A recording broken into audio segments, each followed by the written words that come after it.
তো এ দেখো এই ছানাটাকে আমি ভালো করে পেস্ট করে ছোট চামচের 1 চামচ ময়দা, আরও আছে আমার মতি পোলাও, বেশ 150 গ্রামের মতো ছানা।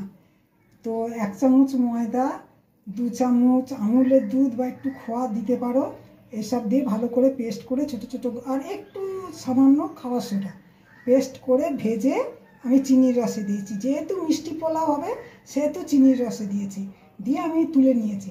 তোমরা চিনির রসে না দিলেও পারো।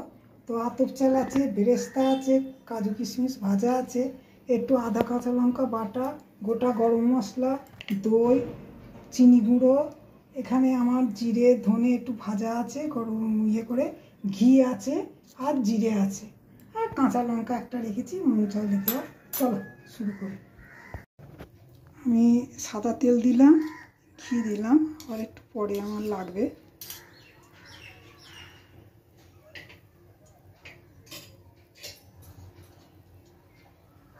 একটু জিরে দিলাম,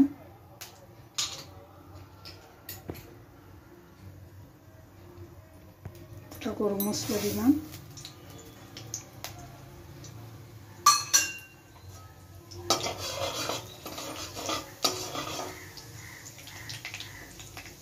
এবারে আমি এই গোবিন্দভোগ চালটা ভেজে নেব। এবার আমি ভেজে নিই। আমি সামান্য একটু আদা কাঁচা লঙ্কা বাটা আর একটু ভাজা মশলা আমি দিয়ে দিলাম, আর কিছু দেবো না এখন।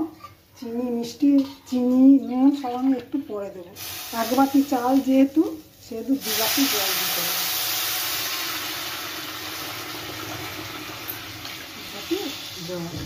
এবার এটা আমার সেদ্ধ হোক, তারপরে আমি নুন মিষ্টি যা যা দেওয়ার দেবো। আমি একটু হলুদ দিলাম সামান্য, এবার নুনটা দেব।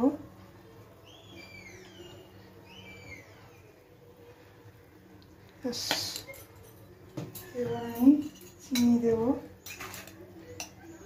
মিষ্টি পোলাও তো। দেখো আমার মতি পোলাও রেডি। আমি নুন মিষ্টি দই ঘি লাস্টে সব দিয়ে দিয়েছি, বেরেস্তা কাজু কিশমিশ ভাজা দিয়ে। দেখো আমার সুন্দর মতি পোলাও। এগুলোকে মতি মানে কি, আমি ছোট ছোট কালো জাম মানে গোলাপ জামু ছোট ছোট তৈরি করেছি, মতির মতো দেখতে না, খুব সুন্দর, যার জন্যে এটা মতি পোলাও। তুই আমার মতি পোলাও রেডি। আজকে বার্থডে লাঞ্চ নিয়ে রেডি। এটা হচ্ছে একটা স্পেশাল পোলাও, মতি পোলাও। এই যে ছোট ছোট ছানার বলগুলো দেওয়া রয়েছে, এই কারণে